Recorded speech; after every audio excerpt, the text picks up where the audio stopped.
Hello，大家好，又来带大家看这4只小鸟喽。大的这3只出壳有6、7天了，最小的这个才2、3天左右。这每天都在喂它，感觉它还是长得好快耶，不知不觉这身上长了这么多黑头。另外这一只也是，全是黑点点，好想给它擦了呀，感觉它身上是脏的一样。前天4只是12.6，看看今天嘞，哟，17.2，涨了多少？4.6，应该没有算错吧？把纸换了，这4只在一起就是不一样哦，一晚上拉的好多呀。大家发现没有？这几个小家伙蛮吵的哟，现在这么小，声音都这么大，这要是再长大一些还得了啊？哎呦，我发现这家伙好像有点睁眼睛了哟，看到没？睁开了一些啊。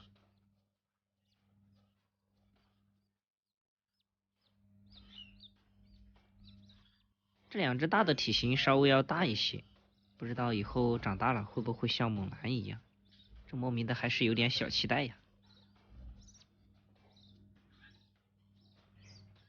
这个和2个大的出壳时间就相差1天，但是看起来体型明显比他们2个要小一点，而且这家伙到现在还翻不起来呀，一直都是躺着的，就像大郎小时候一样。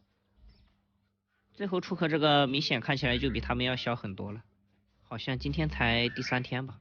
而且由于它晚出壳好几天，和前面3个喂奶频率都不一样，中途还要单独给它加餐，所以我这天天不是在喂奶，就是在喂奶的路上。擦一下，我想它应该是喝高兴了吧，看起来好开心的样子。4只喂完，这儿还有2只嘞，这都已经看到奶在流口水了。2个家伙直勾勾的盯着，也不知道他们在想什么。来吧，今天好像又漂亮了几分哦，是不是啊？啊？嗯？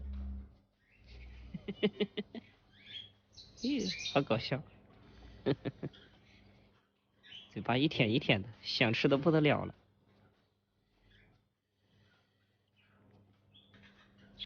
站好，小子，来，不吃啊？呀，这家伙起早了没胃口呀？咦，看他心不在焉的样子，应该是没什么胃口，那就不喂他了，你回去吧。